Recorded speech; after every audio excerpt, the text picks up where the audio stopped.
Master minds commerce చదవాలనుకునే 10th inter విద్యార్థుల తొలి ఎంపిక. నమస్తే రమగారు. నమస్తే జయ.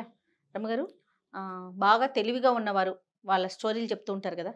తెలివి తక్కువగా ఉన్నవారి స్టోరీలు భలే ఫన్నీగా కూడా ఉంటాయి కదా. అలాంటిది ఏదైనా ఒక కథ చెప్పండి. ఇదివరకు కొన్ని చెప్పుకున్నాం కదా మనం. ఓ ఊళ్ళో పానకాలని ఒక ఆయన ఉండేవాడు. ఆయన అనుకోండి, ఒక కుర్రాడు అనుకో. వాడు ఏదో కొంచెం సుమారుగా ఉండేవాడు, అంత తెలివైన వాడు కాదు. ఒట్టు వెరుబాగులాడా అనేవాళ్ళు వాళ్ళ ఊళ్ళో. ఆ ఊళ్ళో ఏం పని దొరికేది కాదు. సరే ఏమనుకున్నాడు, కొంచెం దూరంగా ఓ రంగాపురం అనే ఊరు ఉంది. ఆ ఊరు పోదామని బయలుదేరాడు. అక్కడ ఏమైనా పని దొరుకుతుంది అని నడుచుకుంటూ పోయాడు. అప్పుడు ఏముంది, పల్లెటూళ్ళలో ఇవే కదా. అవును. నడిచాడు నడిచాడు నడిచాడు నడిచాడు. సరే ఆ ఊళ్ళోకి ప్రవేశిస్తూనే కొంచెం ఒక 10 అడుగులు ముందుకెళ్ళగానే ఇళ్ళు మొదలైపోయినాయి.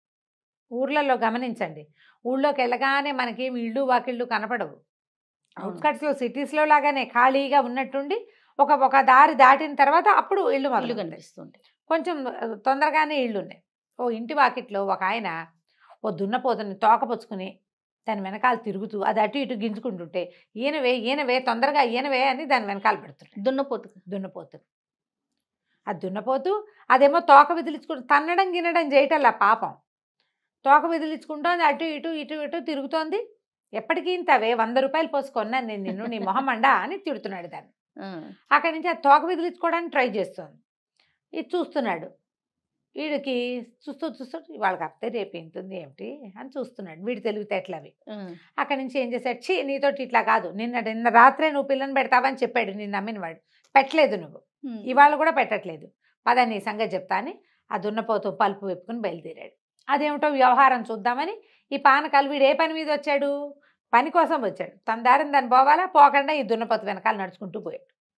అక్కడి నుంచి ఈ దున్నపోతు వాడు, ఈ కుర్రాడు అక్కడ ఎవరింటికో వెళ్ళాడు. ఆ ఇంటి తలుపు కొట్టాడు. ఆ ఇంట్లో నుంచి ఒక ఆయన బయటకు వచ్చాడు. నీ దున్నపోతు నువ్వు తీసుకో, ఇది దూడని పెట్టట్లేదు అన్నాడు. అనేసరికల్లా ఆయన అటు ఇటు ఇట్లా తిరిగి ఇటు వచ్చాడు. వచ్చి దాన్ని తోక పట్టుకుని చూశాడు శ్రద్ధగా. చూశాక ఇది నా దున్నపోతు కాదు, నేను అమ్మింది కాదు ఇది. ఎందుకంటే నేను అమ్మినప్పుడు దీని తోక మీద ఒక జోరీగా ఉండాలి, ఇప్పుడు లేదు కాబట్టి ఇది అది కాదు అనేసరికి, కాదు నేను అబద్ధాలు చెప్తాను అనుకున్నావా, నువ్వే అమ్మావు, నాకు తెలుసు కదా. మీ వాకిట్లో మా వాకిట్లో నేను ఒక దున్నపోతుని అమ్మాను, నీకే అమ్మాను. కానీ ఈ దున్నపోతు ఖచ్చితంగా అది కాదు. నేను అమ్మిన దున్నపోతు తోక మీద జోరీగా ఉండాలి, ఇప్పుడు లేదు కాబట్టి ఇది కాదు. నేను అబద్ధాలు చెప్తానంటే మా ఇంటా వంట లేదని వీడు, మీ ఇంటా వంట మాత్రం ఉందా అని వాడు, ఇలాగా చెడామడా పొట్టాడుకున్నారు. ఒక 25 మంది చేరారు. ఎప్పటికీ తెగటల్లా మాట. ఇదేనంటాడు వాడు, ఇది కాదంటాడు వీడు. మన పానకాలు కూడా చూస్తూ నుంచున్నాడు. ఆహా ఏమిటో భలే బాగుంది కదా కొట్లాట అని. ఆ చుట్టుపక్కల చేరిన వాళ్ళు ఏం చేశారు, ఎవరో బాణాకర్రలు పుచ్చుకుని పొలం వెళ్తూ, అరే ఏమిట్రా ఎంతసేపు అని కొట్టుకుంటారు, కొట్లాట తేలద్దు, ఇదిగోండి తీసుకోండి, చెరుకోకర్ర ఇచ్చి కొట్టుకోండి. ఊరంతా తెలివిగల గారు. అవును. అక్కడి నుంచి కర్రలతో టపా కొట్టేసుకున్నారు. కర్రల యుద్ధం మొదలైంది. జనం అంతా దూరంగా జరిగారు, వీళ్ళు కొట్లాడుకోవడానికి వీలుగా చూస్తున్నారు.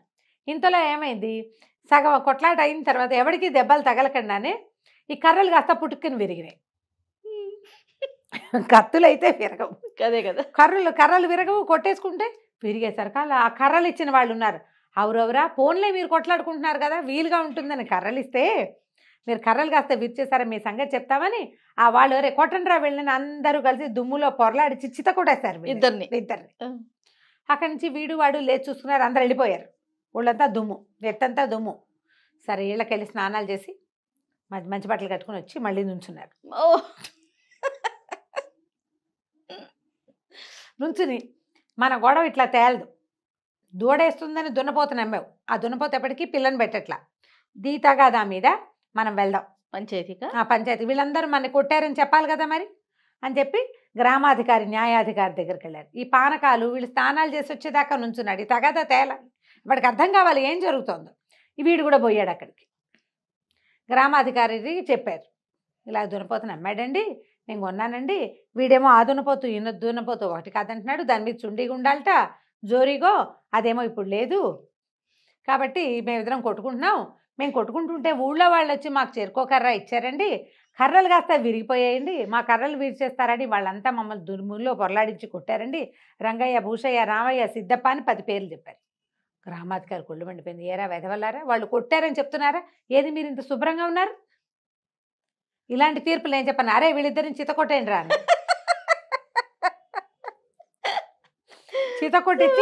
చితకొట్టిన తర్వాత దుమ్ములో పొరలాడిచ్చి నుంచోబెట్టారు. మరి సీక్వెన్స్ కరెక్ట్గా ఉండాలి కదా, సీన్ రీకన్స్ట్రక్షన్ చెయ్యొద్దు. రీకన్స్ట్రక్షన్ తర్వాత దుమ్ము నెత్తి మీద వీపు మీద యథాప్రకారంగా దెబ్బలు.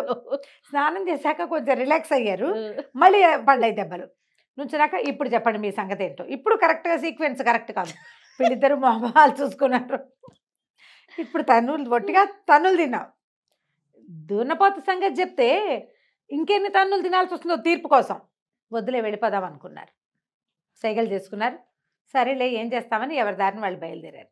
మన పానకాలు కూడా వాళ్ళ వెనకాల బయలుదేరి ఆ మొదట దున్నపోతుని కొనుక్కున్నవాడు ఉన్నాడు కదా, వాడిని అన్నాడు, ఎందుకన్నా ఇంత గొడవ, దూడని ఇవాళ వేయంది రేపు వేయదు, 2 రోజులాగా అదే పెడుతుంది దూడని.